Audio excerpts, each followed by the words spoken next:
Hola, buenas tardes, ¿qué tal? Mucho gusto con todos los que están conectados. Muchísimas gracias por conectarse. Damos el inicio al webinar La publicidad discrimina, conversemos.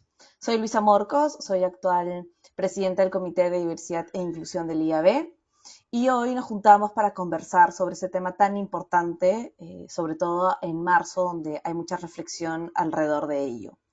Para empezar, quisiera dar el pase y quisiera presentar a Ana Lucía Mosquera, CEO fundadora de Mosquera Rosado, Comunicación y Diversidad, comunicadora, docente, activista e investigadora. Su trabajo radica en la intersección de la diversidad, interculturalidad, género y no discriminación, con formación en la Universidad de San Martín de Porres, la Universidad del Sur en Florida, Georgetown University y la Universidad de Georgia. Actualmente es fundadora y CEO de Mosquera Rosado Comunicación y Diversidad, una agencia de consultoría enfocada en desarrollar políticas, estrategia de comunicación y espacios de capacitación para fomentar la diversidad, equidad, inclusión y pertenencia en las organizaciones.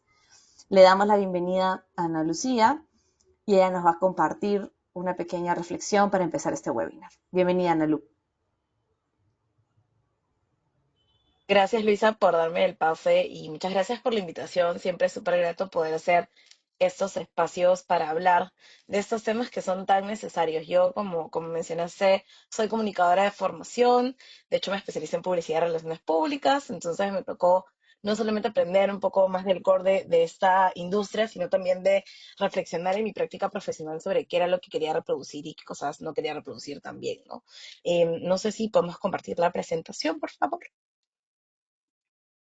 O se me autorizan, perfecto. Entonces, bueno, de hecho, fue bien interesante poder hacerme esta pregunta de la publicidad discrimina o no, porque creo que, como dije, es una reflexión que muchas veces se deja de lado, ¿no? Soy Ana Lucía, bueno, tengo ya muchos años trabajando en estos temas, empecé trabajando en instituciones estatales y luego decidí trabajar también con empresas privadas para generar algunos cambios específicamente en temas de comunicación y en temas de diversidad e inclusión. Y la idea de hablar de específicamente la discriminación en publicidad tiene que ver con dos fechas que creo que son muy centrales, sobre todo este mes, ¿no?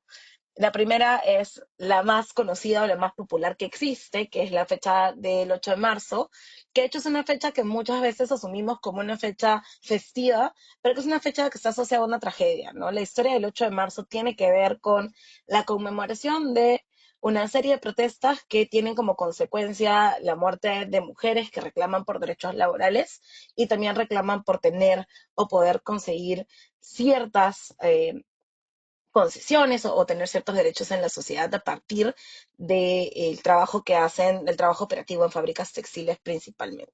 Es una fecha que se toma como una efemérides más, pero creo que es importante también hablar un poco de cómo eso se traduce en estrategias de comunicación que no solamente reconozcan o sean espacios de reconocimiento, sino también que sean espacios de reflexión. Y la segunda fecha tiene que ver con el 21 de marzo, que es el viernes, que es, yo siempre digo como la fecha de marzo que menos se conoce, menos se conmemora, que es la fecha del Día Internacional de la Eliminación de la Discriminación Racial. No es una fecha que se establece en 1966, inclusive antes que se estableciera internacionalmente el Día Internacional de la Mujer, valga la redundancia, y que nos invita o invita a las sociedades a trabajar para poder eliminar las formas de discriminación racial. No es una fecha que muy poco se trabaja, no se utiliza necesariamente como una fecha festiva ni conmemorativa, tiene mucha menos visibilidad que el Día Internacional de la Mujer, pero que nos interpela también o nos cuestiona sobre qué otras cosas consideramos importantes de resolver en la sociedad, ¿no? Yo siempre digo que si en marzo solamente celebramos el Día de la Mujer y no celebramos el Día de la Discriminación o de la Eliminación de la Discriminación Racial, pues obviamente no estamos teniendo una mirada interseccional a cuáles son aquellas cosas que debemos impulsar o a qué cosas queremos darle visibilidad con nuestra comunicación, ¿no? Entonces empecé con esto para poder hablar sobre cuál es la relevancia que tiene la publicidad digital y por qué es tan importante también construir mensajes que sean más diversos en publicidad digital, ¿no? Lo que sabemos ahora es que más de 8 millones de hogares peruanos tienen acceso a Internet.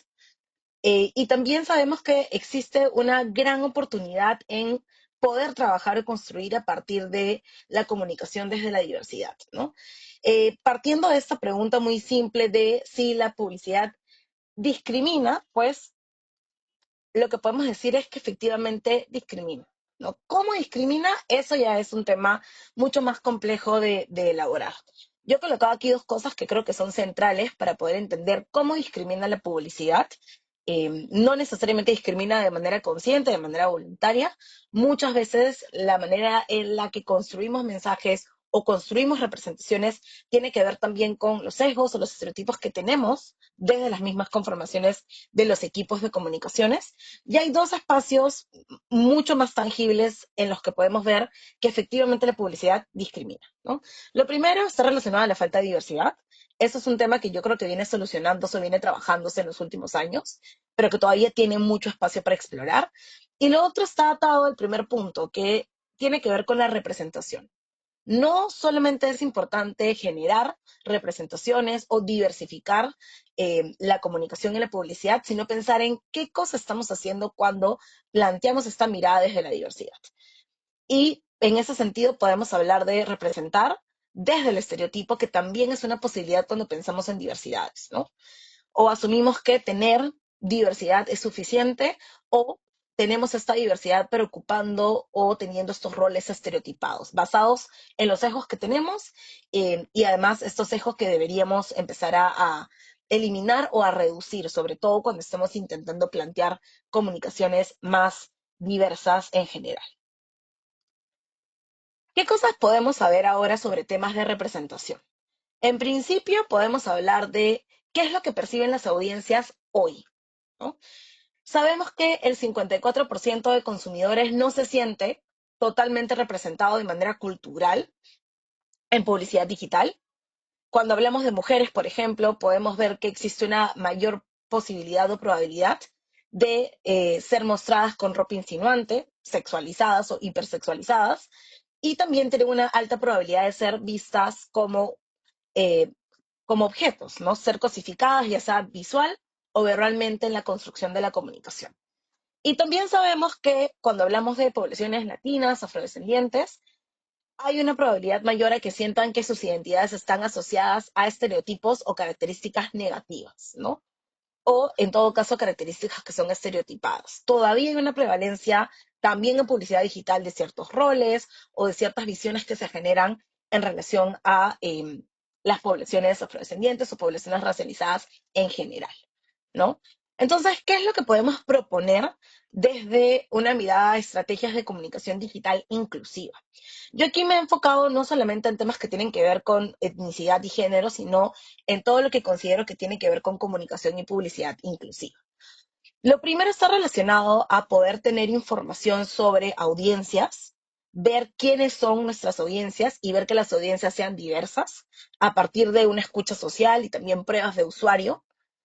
Lo segundo está relacionado a poder pensar en diseños que son inclusivos para poder garantizar la accesibilidad digital, porque también hablar de comunicación inclusiva tiene que ver de todas maneras con hablar de comunicación accesible.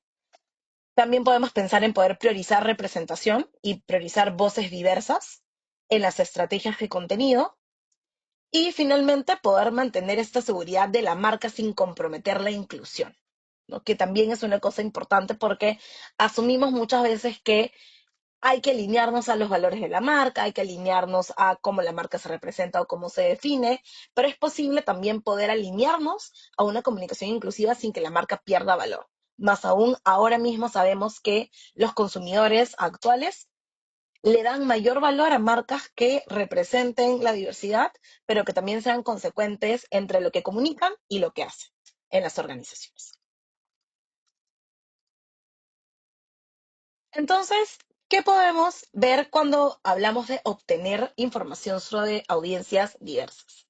Podemos hablar de una estrategia digital, estoy hablando ahora de estrategias digitales inclusivas, que van a ser exitosas cuando podemos comprender cómo son nuestras audiencias, ¿no? Cuál es la diversidad de la audiencia y cómo podemos tener estos procesos de escucha social. cómo podemos identificar qué es lo que la marca necesita, cómo podemos identificar cómo se comporta la audiencia o cómo podemos identificar cuál es la demografía de nuestra audiencia, cómo hablarle a la audiencia con cosas que realmente les representen o las representen, ¿no? Finalmente, lo que pretendemos con esta escucha social es poder tener un poco de luz o un camino directo sobre cómo podemos planificar para una audiencia inclusiva de maneras diversas o de maneras múltiples, ¿no? Luego, cuando hablamos de poder pensar en un diseño inclusivo, hablamos de este enfoque que pretende crear productos que van a funcionar para personas con discapacidades o personas que tienen diferentes capacidades. Y no solamente estamos hablando de discapacidades físicas, sino también de neurodivergencias, por ejemplo, de este nuevo enfoque que tiene que ver con personas que por sus diferencias cognitivas o algunos otros factores, necesitan también un diseño distinto o ajustes razonables, ¿no? Entonces, en comunicación digital, de lo que vamos a hablar es de accesibilidad digital. ¿Cómo puedo hacer que mi contenido sea lo más accesible posible para todas las personas, ¿no?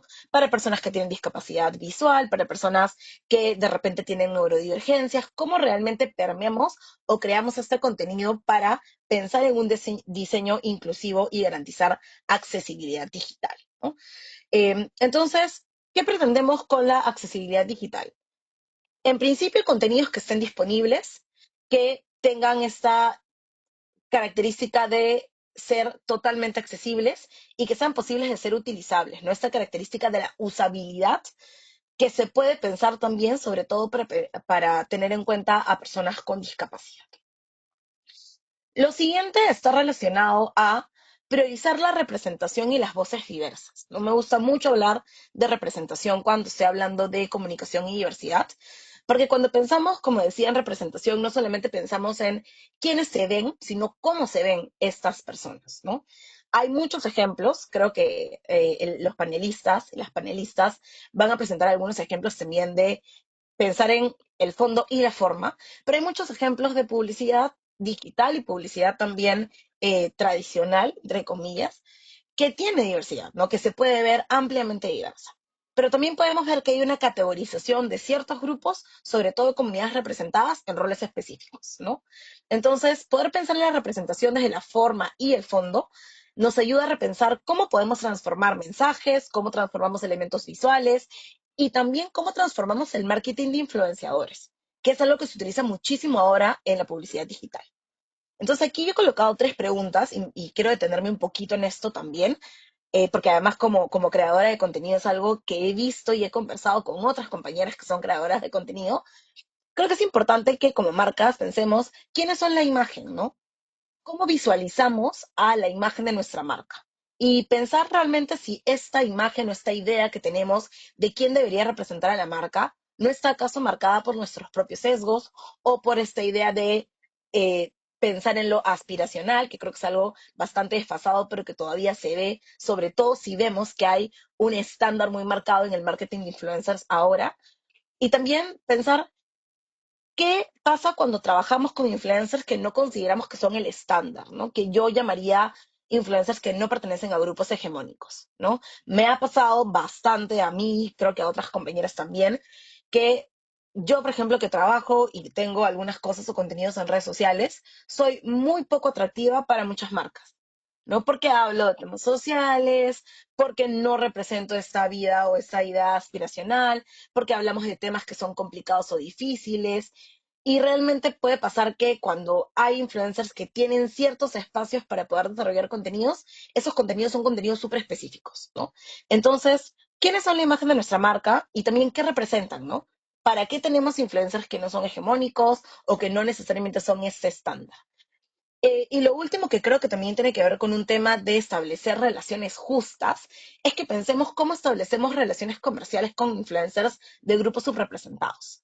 Hace unos días justo estaba conversando con algunos amigos que me contaban mucho que pasa normalmente que si hay una campaña o una marca que tiene una serie de influencers, tiene como estos influencers principales y luego tiene influencers que son normalmente de grupos representados, personas afrodescendientes, indígenas que viven fuera de Lima y que no necesariamente hay una relación justa entre lo que están estableciendo las marcas con los influencers. Entonces, estas tres preguntas creo que nos ayudan bastante a pensar no solamente cómo estamos representando, sino además cómo establecemos estas relaciones y qué tipo de contenido generamos, ¿no? Finalmente, creo que cuando pensamos en qué hacer, y seguramente van a plantear nuevamente el panel de expertos algunas soluciones, pensamos en cómo comunicar desde la diversidad, ¿no? Y eso implica tener un enfoque que realmente va a cuestionar lo que ya tradicionalmente se ha hecho, ¿no? ¿Cómo le damos la vuelta a esta mirada estereotipada que puede contribuir a la discriminación, que puede afianzar ciertas creencias estereotipadas en nuestra sociedad? ¿Cuál es la posibilidad que tienen ahora las marcas realmente de potenciar mensajes que cuestionen, que también coloquen nuevas narrativas, que rompan con estas ideas tradicionales y que nos permitan realmente generar una mayor representación, ¿no? Que sean claras, que sean eficientes, que sean efectivas y que hagan que todo el mundo se pueda ver representado? Entonces, para redondear un poco y ya para darle el paso a Luisa, cuando preguntamos si la publicidad discrimina, la respuesta es sí, pero tiene la posibilidad también de transformar, o transformar maneras tradicionales y pensar en nuevas representaciones, en mejores representaciones que se concentren no solamente en la forma, sino en el fondo para poder crear nuevas narrativas y construir nuevas historias. Eh, yo creo que por aras de tiempo lo dejo ahí. Muchas gracias por su atención y seguramente escucharemos un panel de discusión interesante. Muchísimas gracias, Analu. Creo que nos has compartido varios puntos de partida para iniciar esta conversación. Me pareció interesante lo que mencionabas como el Día de la Eliminación contra la Discriminación Racial, a pesar que se aprobó antes del Día de la Mujer, es poco recordado, poco conmemorado, y que a pesar que surgió a raíz de atada a una tragedia en 1960, hoy en día George Floyd, hace pocos años, se vuelve a repetir la historia, ¿no? Entonces, realmente creo que eso genera la reflexión de qué estamos haciendo como comunidad, qué estamos haciendo como publicistas, como para que estas historias dejen de repetirse, ¿no? Y estas 4 estrategias que nos has compartido de cómo podemos realmente darle una vuelta y hacer que la publicidad también transforme y deje de discriminar, creo que es un poco el objetivo de este webinar y de esta conversación. Para ello quiero dar el pase a nuestros 4 otros panelistas que hemos invitado hoy. Quiero presentar, de ahí, por favor, me ayudan como ir dándole el acceso a nuestros panelistas. Quiero ir presentando a Claudia Olivares, nos acompaña hoy, magíster en gestión educativa y educación superior, directora actual académica de diseño en la Escuela Toulouse-Lautrec, con especialidad en manejo de inclusión y abordaje académico de estudiantes con necesidades educativas especiales. También nos acompaña hoy Alberto Arauz, cofundador de Publifier, una plataforma de marketing de influencer que facilita a las marcas y agencias la gestión de campañas publicitarias. Publifier ofrece soluciones innovadoras para optimizar la colaboración entre marcas e influencers, mejorando la eficiencia y efectividad de las campañas de marketing. Y finalmente nos acompaña nuestra tercera panelista, Catalina Niño, líder Insights en OMG Perú, psicóloga desde hace 18 años, es una apasionada por entender al ser humano en todos sus momentos de decisión. Como investigadora experta, busca entender el comportamiento cultural y el desarrollo de las tendencias cambiantes y constantes. De verdad que hoy tenemos un panel de lujo. Bienvenidos, Clau, Cata y Alberto. Gracias por su tiempo. Y quisiera empezar un poco la dinámica va a ser de conversación entre todos nosotros. Y quisiera empezar este panel preguntándole un poco a Clau, después de haber escuchado a Analu, cuál es su perspectiva acerca de cómo la neurodiversidad se ve reflejada o no en la publicidad actual y qué tipo de representaciones son los más comunes y qué estereotipos deberíamos evitar. Gracias, Luisa. Nada, no sé si quieres que presente algo o solamente que hable. Me No, dale, comentas. dale, si quieres presenta lo que habías traído para Ya, conversar. perfecto. Si me pasan, en realidad son temas más que nada bullets. Este, acá está. Ok. Un poco hablando de cómo es que se refleja la neurodiversidad en la publicidad actual. De hecho, tenemos dos miradas, ¿no? La neurodiversidad en la publicidad hacia el consumidor, hacia el cliente y la neurodiversidad en la parte interna, ¿no? En la parte laboral, donde esta persona neurodiversa desarrolla una labor dentro de la empresa, sea en una agencia de publicidad como en cuentas, en el área creativa, qué sé yo, ¿no? Si bien hay avances en la presentación de la neurodiversidad en la publicidad, todavía hay un gran camino para que la inclusión sea real, ¿no? Y también tener una estructura interna, lo que mencionaba hace un momento, el que estas personas con neurodiversidad, nosotros le llamamos en Toulouse necesidades educativas especiales, tengan esta accesibilidad no solamente en los mensajes, sino también la oportunidad de poder laborar dentro de la agencia de publicidad, ¿no? Es un tema que de hecho ha ganado un poco de relevancia. Hay algunas marcas que ya están incluyendo modelos que evidencian una neurodiversidad en el aspecto físico, ¿no? Podríamos hablar, por ejemplo, de un síndrome de Down. Sin embargo, hay otros diagnósticos que no se evidencian en el aspecto físico. He visto muchas campañas de Plaza Vea en la parte de niños que utilizan niños con síndrome de Down. Me parece increíble, la verdad, pero ahí se habla solamente del aspecto físico y no necesariamente estamos hablando de otros diagnósticos, ¿no?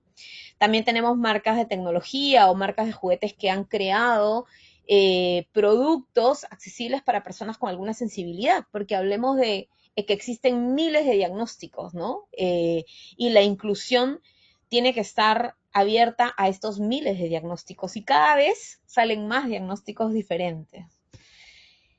Las representaciones más comunes, que es una de las cosas que mencionaste, y los estereotipos, que de hecho lo mencionaron hace un momento también, se utiliza mucho, por ejemplo, el genio con habilidades especiales, ¿no? Hablamos de que en el autismo, y ahora hay, por ejemplo, antes hablábamos solamente del Asperger, ya el Asperger está dentro del espectro autista, dentro del TEA, y hablamos que son genios, ¿no? Que son genios porque, bueno, tienen una memoria fotográfica, porque cuando ellos se enfocan en algo, eso es lo que los va a motivar o a mover. Entonces, se presentan a estas personas como individuos con unas habilidades extraordinarias que las personas que no tenemos un diagnóstico no tenemos, ¿no? Estas habilidades no las tenemos. Entonces, hay un ejemplo como, por ejemplo, la película Rayman o el hacker autista en la publicidad de tecnología, ¿no? Que de hecho en Silicon Valley se dice que el 80% de la población es Asperger o autista y son unos genios, ¿no? Entonces se ve mucho así y es un estereotipo en realidad, ¿no? Muestra que las personas neurodivergentes pueden ser talentos únicos, pero no es así porque cada persona neurodivergente es totalmente diferente, ¿no? Entonces, el problema es que no todos tienen estos superpoderes. Esta visión invisibiliza a los desafíos cotidianos, ¿no? Entonces, hay una problemática ahí. También está este estereotipo del niño con dificultades, pero con amor y apoyo familiar. Entonces, muchas campañas muestran esto como un mensaje de superación, comerciales de juguetes diseñados para niños neurodivergentes que enfatizan el esfuerzo en los padres. Puede generar empatía y conciencia definitivamente, pero aquí el problema es que el foco es en los padres y no en la experiencia del niño. Entonces, este estereotipo en realidad finalmente no habla de una realidad, ¿no? O el héroe que vence la neurodivergencia, hablando como si la neurodivergencia se pueda corregir o se pueda adaptar y en realidad lo que tiene que hacer es aceptar, ¿no? Hace mucho tiempo se discutía sobre si tenía cura, ¿no? Obviamente no, porque no es una enfermedad, ¿no? A veces dice, sí, está enfermo de tal. No, no es una enfermedad, es una condición, se vive para toda la vida con esta condición y en realidad hay que aceptarla y no corregirla.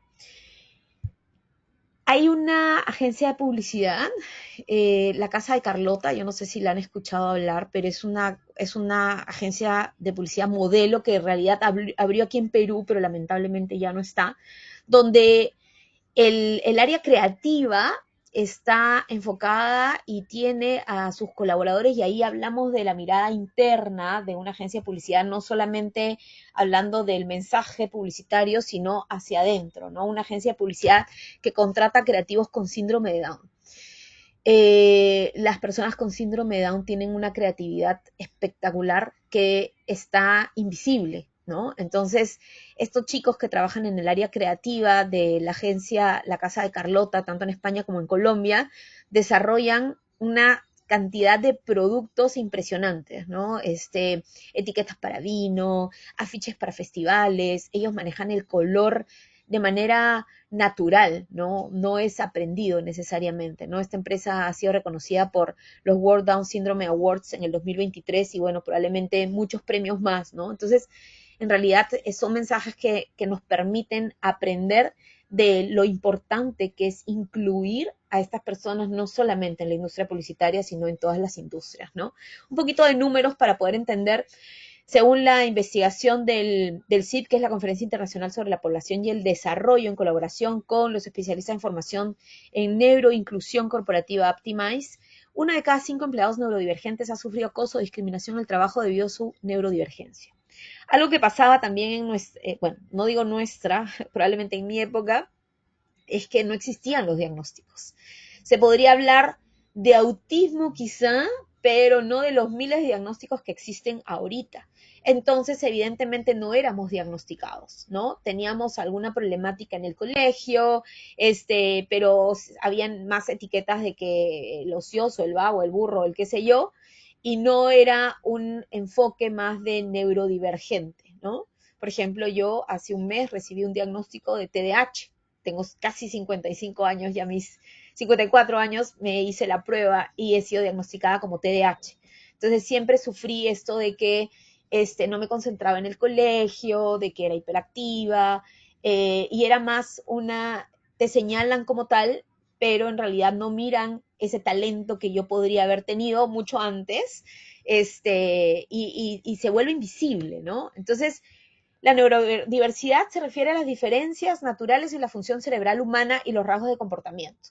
En realidad, el cerebro se manifiesta diferente, pero se manifiesta diferente en todos, en realidad porque todos somos distintos y pensamos diferentes. Entonces, no deberíamos hacer una distinción entre neurodiversidad o no, ¿no? Entonces, un 20% de las personas pueden ser neurodivergentes, lo que les estaba comentando, y no lo sabemos, ¿no? Puede incluir personas con autismo, dislexia, TDA, TDAH, TLP, PAS, y cada vez salen más diagnósticos que no conocemos. Entonces, en realidad nosotros ya trabajando o hablando desde el aspecto laboral, es importante abrir este campo para poder dar la oportunidad y poder ajustarnos o adecuarnos. El enfoque debe ser un enfoque clave de trabajo de igualdad, diversidad e inclusión de las organizaciones. El diseño de los lugares de trabajo, por ejemplo, se dice mucho y no quiero caer en lo que se menciona como común de que las personas con autismo no soportan los ruidos fuertes. Eso es un estereotipo. Sí, muchas personas con autismo no soportan los ruidos fuertes, pero hay otros que no tienen ningún problema. ¿Ok? Pero para eso podríamos enfocarnos en espacios o lugares que puedan incluirlos y darles esa tranquilidad de trabajo, ¿no? Implica gestión de personal, conocer a las personas de manera individual y eso no solamente debería estar enfocado en las personas neurodivergentes, sino en todas, ¿no? Cada uno de nosotros tenemos formas de trabajo, por ejemplo, en mi caso me gusta trabajar de noche, me activo a las 12 de la noche y puedo trabajar hasta las 4 o 5 de la mañana sin ningún problema. Entonces, mi empresa o las personas que trabajan conmigo se adecuan un poco a mí, ¿ok? No es que yo las llame a las 4 de la mañana, simplemente que yo empiezo a disparar y ya ellos saben que en la mañana empiezan a leer mis correos que escribí a las 4 de la mañana, ¿no? Son formas de trabajar y de simplemente entenderlas, ¿no? Centrarse en crear una cultura abierta y solidaria donde las personas se sientan cómodas hablando de neurodiversidad. No es el raro, no es el diferente, no, es una persona que piensa que puede trabajar mucho mejor inclusive que cualquier persona que no tenga un diagnóstico, que se enfoca, que es apasionado, que tiene motivación, pero que podría estar en el lugar equivocado. O simplemente es que no están entendiendo cómo es que debería trabajar.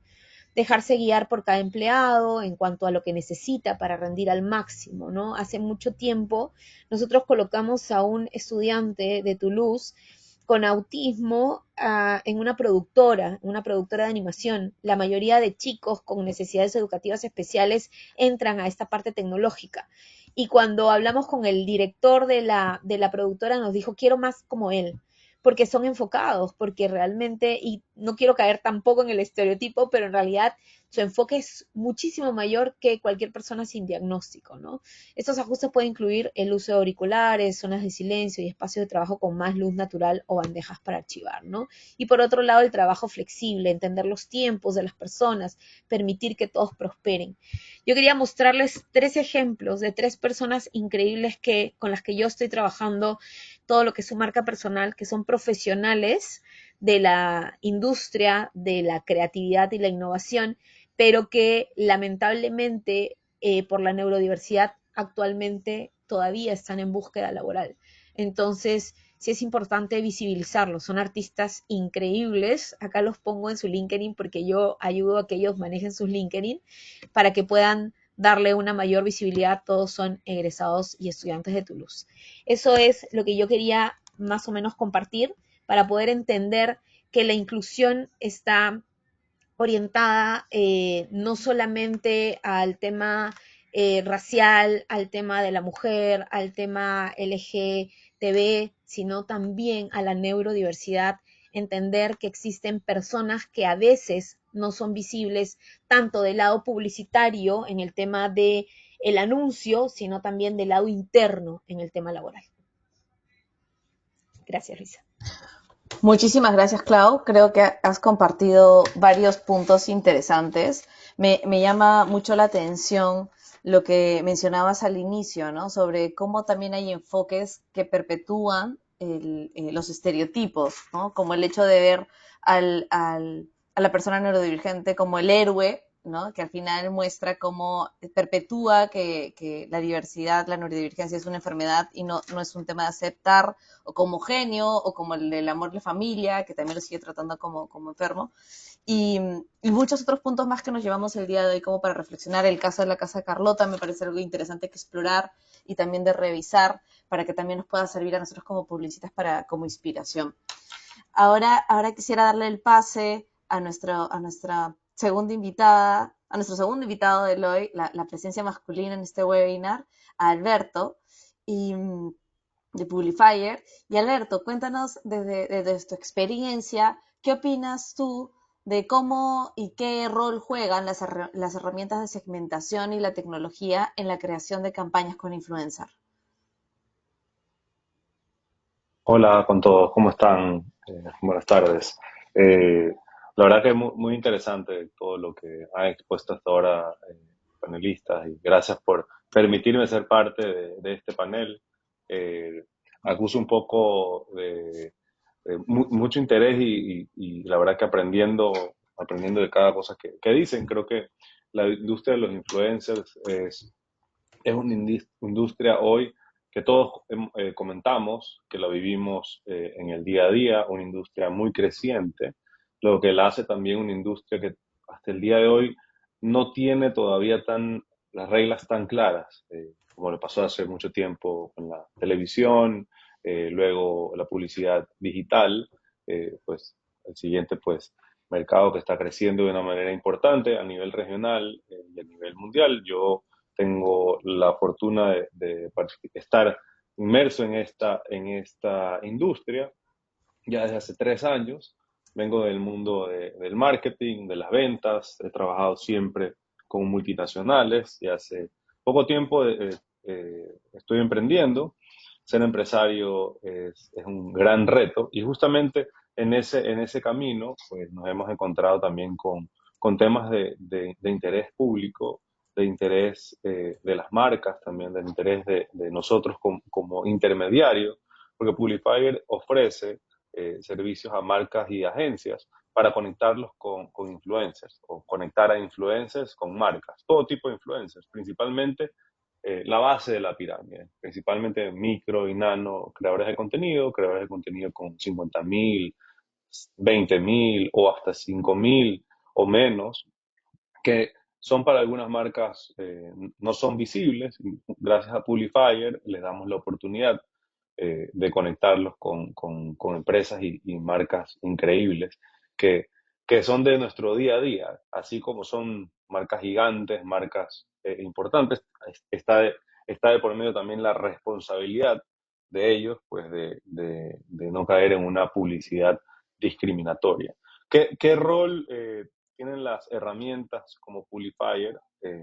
Nosotros, pues le comentaba aquí a los panelistas, nosotros en el momento de la inscripción en Publifier aseguramos que nuestras personas que postulan su contenido no sea ofensivo, que su contenido no sea discriminatorio, que su contenido no genere odio. Esos son como los tres parámetros que nosotros cuidamos desde el inicio de la inscripción en Publifier. Si, digamos, si cumple con esos requisitos, pues pueden participar en este marketplace de influencers. Nosotros en el Perú tenemos más de 8.000 personas registradas. En Latinoamérica ya superamos las 22.000, estamos cerca de los 25.000.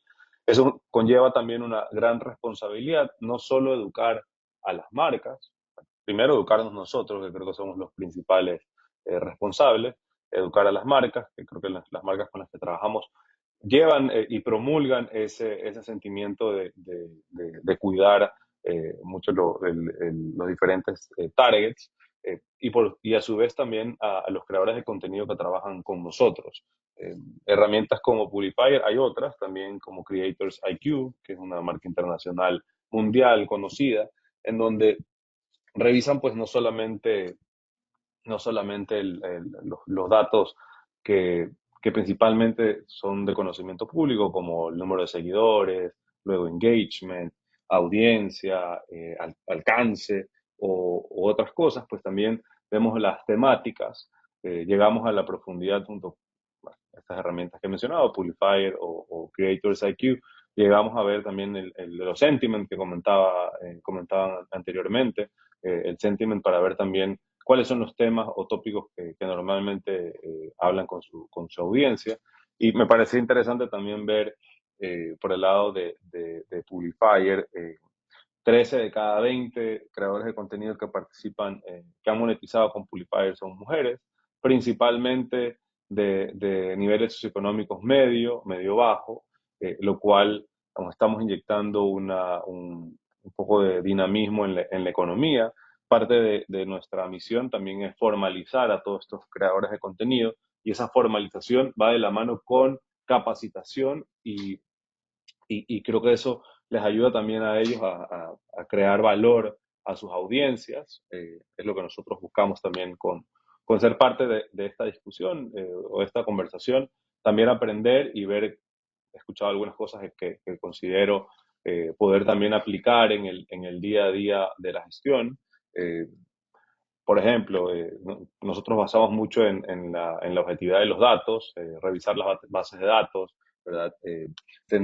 Asegurarnos de tener diversidad en nuestras campañas, como mencionaban al inicio, pues no tener todos, o sea, tener diferentes background étnico, diferente nivel socioeconómico, no toda la gente, no todas las personas que participen pues, de ciudades principales, en temas raciales, pues importante para nosotros es ser parte de esa publicidad auténtica, de esa publicidad orgánica, que son términos muy utilizados en la industria del influencer marketing. Entonces, para nosotros también ver temas de los algoritmos es parte importante, la tecnología que incorporamos en la selección de los influencers, más allá de los términos muy conocidos. También hay ciertas herramientas que nos permiten ir más allá de las métricas públicas que nos ayudan a seleccionar junto con nuestros clientes los creadores de contenido o influencers que puedan participar en las campañas. Y creo que hay ejemplos muy buenos, creo que por ahí vamos a ver más adelante algunos, en donde seleccionar a los perfiles adecuados no existan estos sesgos, sino más bien creadores de contenido o embajadores auténticos, eh, sin importar los sesgos, sin considerar sesgos, que permitan pues, tener esa autenticidad de las marcas en su comunicación. Y creo que esa es la clave para nosotros y yo como uno de los líderes de esta empresa sí me gustaría ser parte de ese cambio y promover junto con ustedes esa discusión en la mesa. Así que espero haberles aportado con algo y muchas gracias por el espacio. Buenísimo, Alberto. Muy interesante lo que nos compartes. Me encanta tenerte presente, como te mencionaba, el hecho que estés acá participando es un gran signo y me llevo particularmente dos puntos de tu participación, ¿no? Los tres requisitos que mencionas que lo tienes como término y condiciones, creo que es sumamente importante cuidar los mensajes que también dentro del marketing influencer se conversaba y lo conecto con lo que Ana Lucía mencionaba al inicio, ¿no? De que la publicidad sí discrimina y bajo dos inputs importantes, la falta de diversidad y la representación desde el estereotipo, ¿no? Entonces, de alguna manera, con estos tres requisitos que tienes en tus términos y condiciones, creo que ayudas a tener este cuidado. Y finalmente, la data que nos compartes, ¿no? De que 13 de cada 20 creadores de tu plataforma son mujeres, creo que es un buen inicio. Te invito a que sigas explorando y quizás en el próximo encuentro nos cuentes más sobre cuántos son también afrodescendientes, cuántos son neurodivergentes y sería súper Me quedo con esa interesante. tarea porque justamente para preparar aquí me puse a ver la base de datos que teníamos y la segmentación.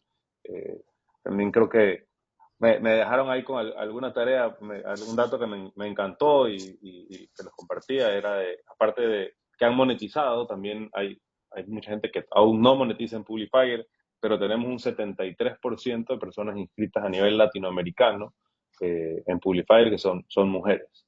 El 73% de las mujeres, de las personas que están Buenísimo. inscritas en Publifier son mujeres y participan monetizando en Publifier.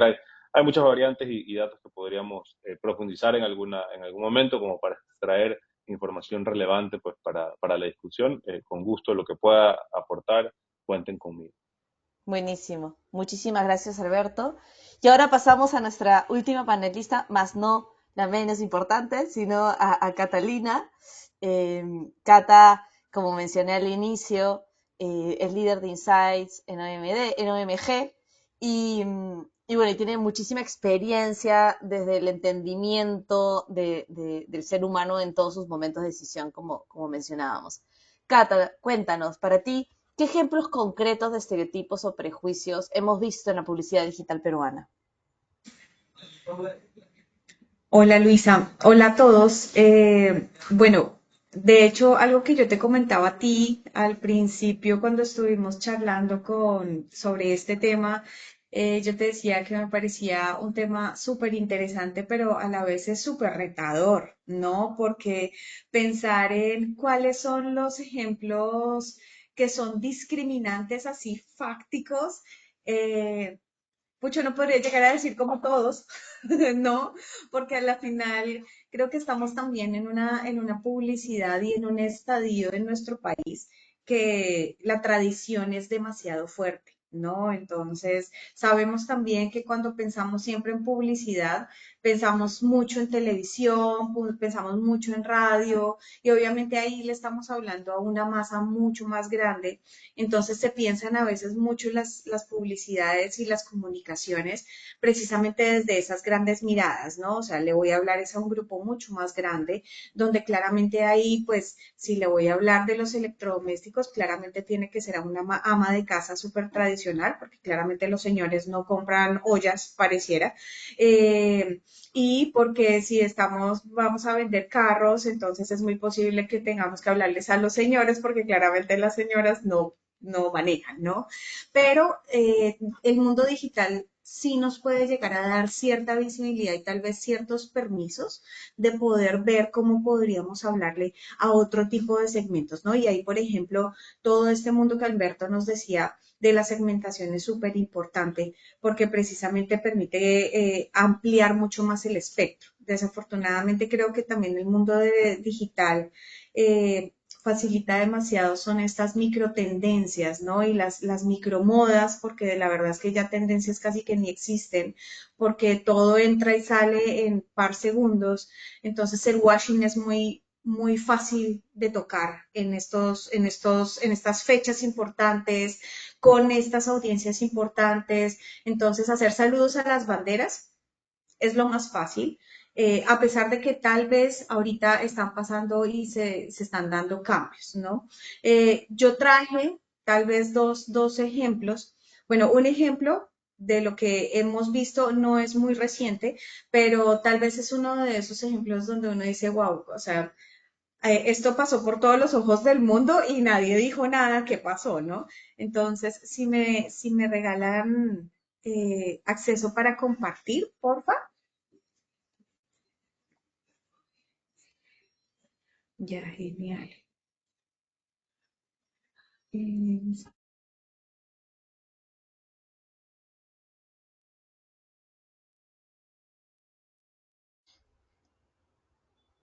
Mientras Cata va compartiendo este contenido que nos menciona, invito a todos los participantes que si gustan nos van dejando sus preguntas en el chat. Vamos a tener 5 minutos al finalizar para responder algunas preguntas que podamos tomar. Y por último, también les vamos a compartir en estos momentos el link de la guía para una publicidad libre de discriminación que desde el IAB, desde este comité lo hemos fomentado. Nada, ahí veo, Cata, que ya pudiste compartir, te sí, devuelvo el micro. listo. Bien, gracias, Lu. Entonces, lo que les decía, esta es una publicidad no reciente, pero creo que digamos que afortunado o desafortunadamente, Falabella ha sido una de esas marcas que a punta de ensayo y error ha sabido también poder acercar y digamos que ajustar mucho sus comunicaciones. Pero esta fue una de esas donde en serio todos dijimos qué pasó.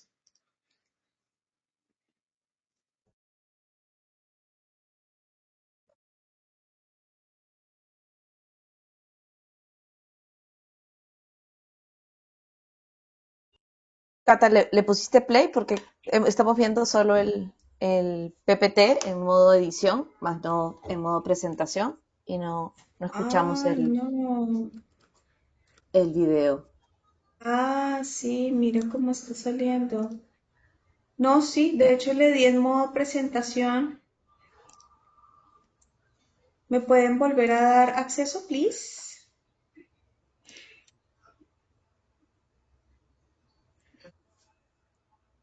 Nunca se dejan, siempre presente las fallas técnicas, así que nada, Sí, mal tiempo.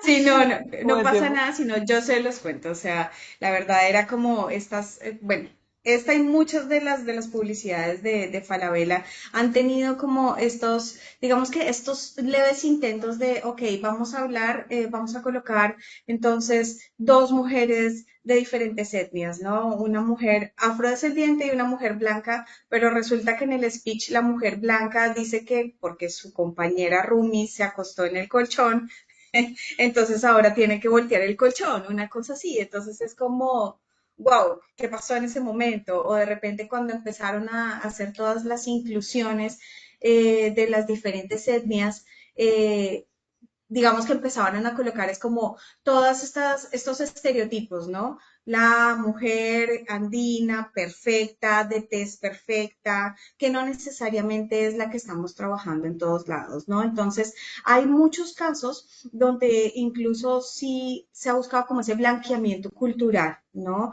O de repente hay un caso también que fue el que tuvo un Cannes el año pasado de Cemento Sol, que es un lindo caso realmente, tratando también de hacer por toda la Larco, colocando losas para las personas con discapacidad visual, precisamente para que ellos pudieran saber si el establecimiento que estaba allí era una farmacia o era un banco o era una bodega, y era un nuevo lenguaje de inclusión precisamente para llevarlos a la autonomía.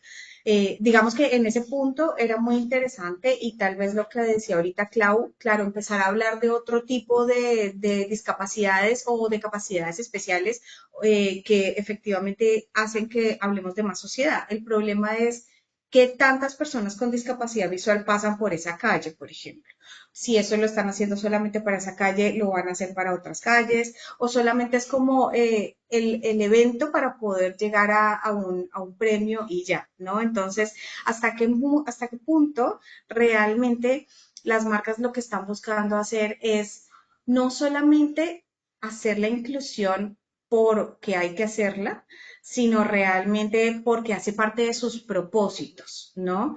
Y ahí es donde también podemos empezar a pensar de estas buenas prácticas, que a la final vienen siendo todas estas marcas que de alguna manera sí están comprometiendo de alguna manera organizacional estos proyectos de inclusión y de DEI, ¿no? Entonces, por ejemplo, Cotex, que hemos visto, y bueno, sin hablar solamente de Cotex, sino también de nosotras, marcas que lo que están buscando es precisamente normalizar todo el tema de la menstruación y cómo efectivamente todas las etapas de las mujeres, desde las más pequeñas hasta las más grandes, pasan por procesos, incluso hablar de la menopausia, que sabemos que efectivamente no es una situación menor y que efectivamente está muy estigmatizada precisamente para mujeres, digamos que no, de los 50 o de los 60 para arriba, y la verdad es que hay todo un proceso de perimenopausia anterior del cual no se está hablando, pero que ellas están empezando a tocar.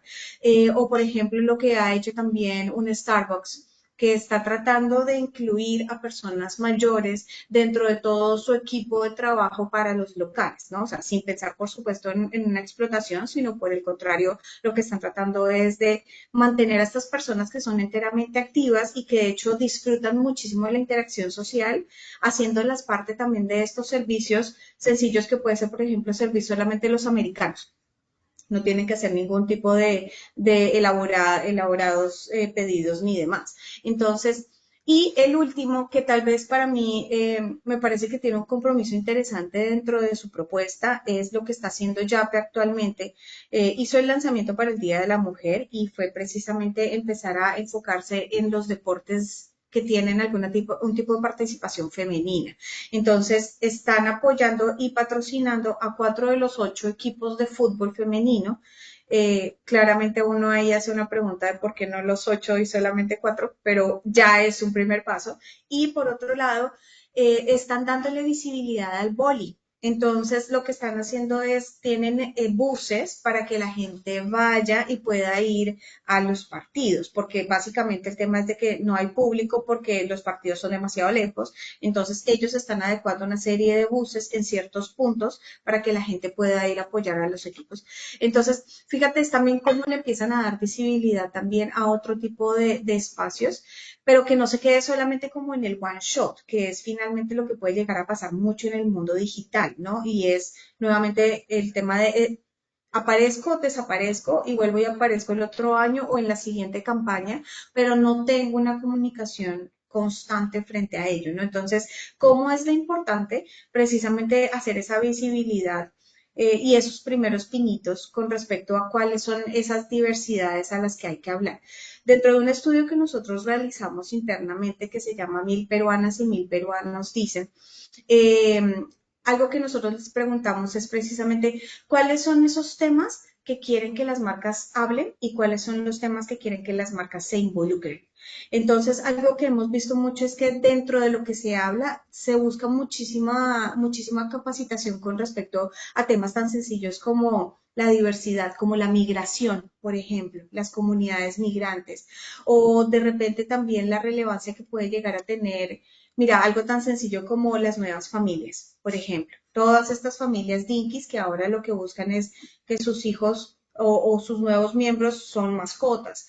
Entonces, ¿cómo se puede empezar a hablar de eso más? Pero por otro lado, si quieren que las marcas se involucren en temas donde se sabe que se pueden involucrar, cosas tan sencillas como, por ejemplo, hablar de anemia o hablar de cáncer o hablar de alimentación saludable.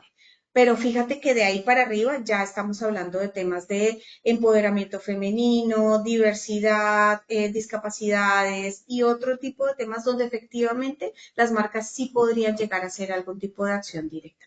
Entonces, yo creo que hay casos, no tantos como los que quisiéramos ver, porque desafortunadamente todavía hay mucho temor de parte de las marcas precisamente a ese washing o no saber qué hacer, ¿no? O si lo están haciendo, cómo lo hacen adecuadamente.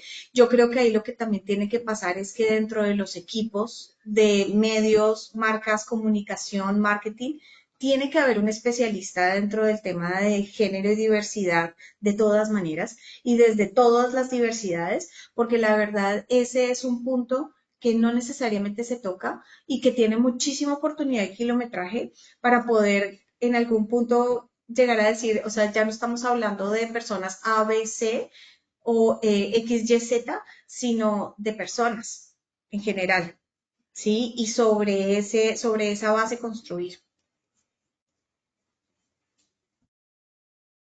Buenísimo, Cata. Gracias por tu aporte. Me encanta cómo has colocado sobre la mesa algunos temas que también inviten sobre cómo podemos generar campañas libre de discriminación y con diferentes ángulos que explorar, ¿no? Como la menopausia, la localidad, la migración, las nuevas familias, el fomentar la autonomía y estas preguntas que has traído para llamarnos a la reflexión si realmente hacemos campañas solo en el mes de marzo que hablamos de discriminación y empoderamiento de la mujer, o solamente por ganar un premio, o si realmente cuál es nuestro compromiso al respecto, ¿no? Creo que me quedo con esas dos reflexiones e invito a los participantes también a que las podamos llevar y reflexionar al respecto.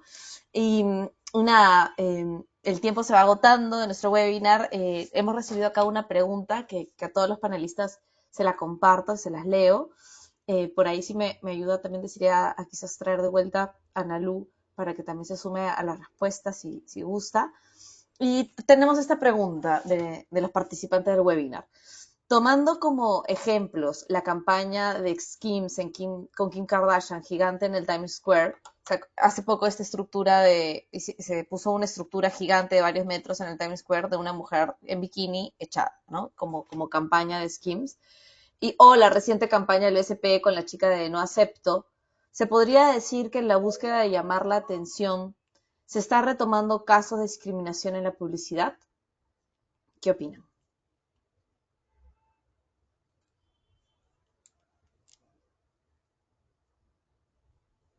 Ahí si alguna, Clau, Cata, Analu o Alberto se animan a responder a esta pregunta, ¿La bienvenidos. puedes, la puedes volver a decir, Luisa?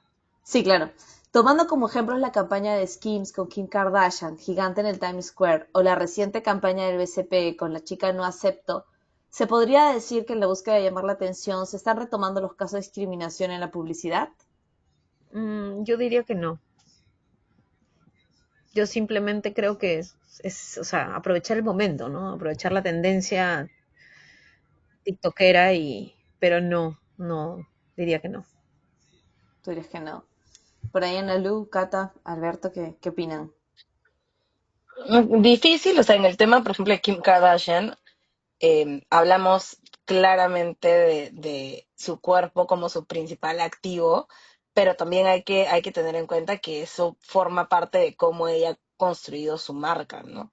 Y bueno, sobre el tema de qué tipo de ideales de belleza propone ella, cómo establece estándares, esa es otra conversación que probablemente podemos tener en otro espacio, pero en el tema específicamente de ella ha construido su marca a partir de establecer estos estándares de belleza bien específicos, ¿no? Y al final, ¿reproduce estereotipos? Sí, pero en su caso especialmente, en eso se ha basado en la marca que ha hecho, la fortuna que ha hecho y lo que vende también, ¿no? Porque al final Skims creo que es una marca de modeladores de cuerpo para verte más curvilínea, entonces, sí, ¿no? Desafortunado, pero es la base de todo lo que ella representa, ¿no?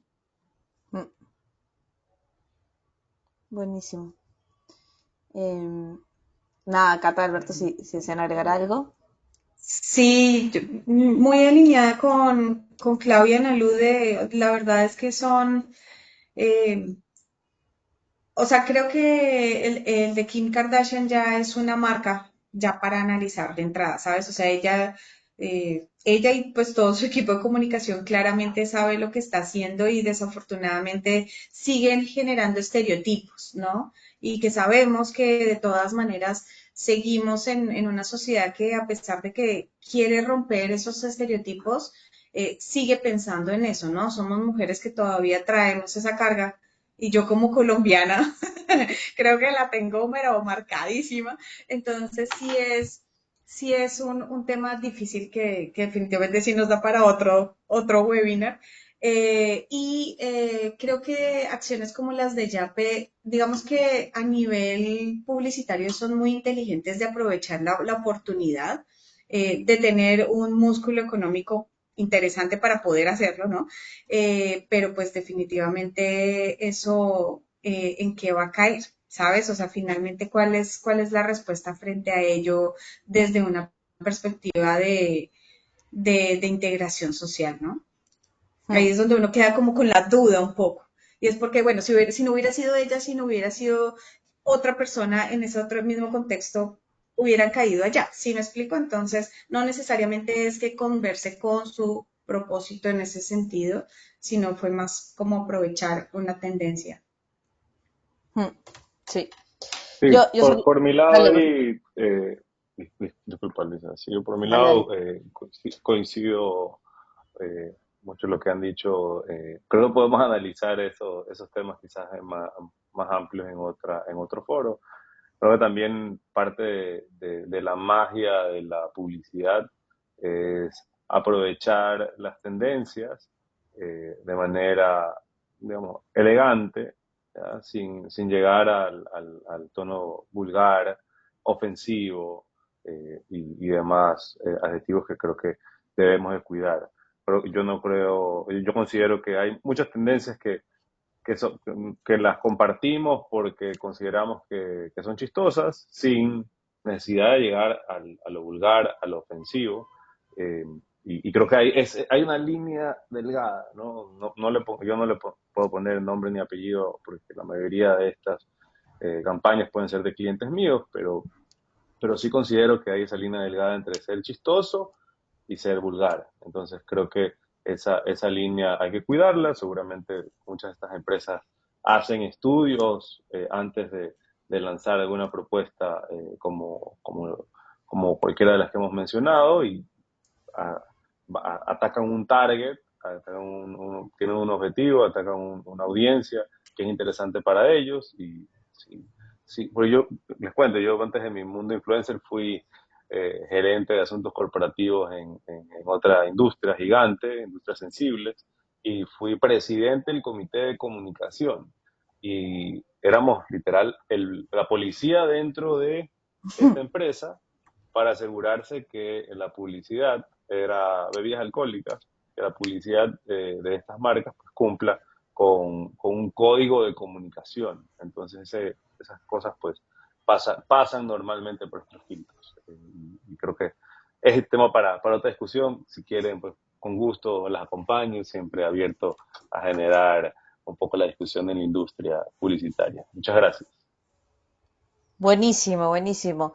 Sí, solo para cerrar esta pregunta, creo que todos coincidimos en el que lo del BCP es más aprovechar una coyuntura en específico. Lo de Kim Kardashian, más que discriminación, podríamos asociarlo como perpetuar ciertos estereotipos, ¿no? Y que hay un poco diferentes temas que podríamos ahondar en otro espacio.